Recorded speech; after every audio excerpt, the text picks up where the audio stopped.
Kapwa bumaba ang trust rating sina Pangulong Bongbong Marcos at Vice President Sara Duterte nitong nakaraang buwan ayon sa social weather stations.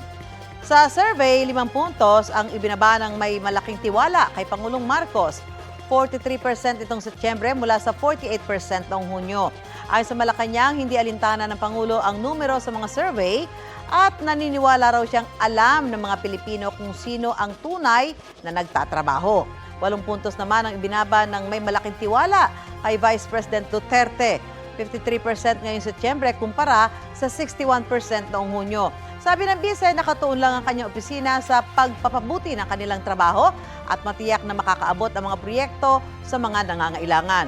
Kinomisyon ng Strat-based Consultancy ang survey na isinagawa sa 1,500 respondents noong September 24 hanggang 30. May margin of error ang survey na ±3%.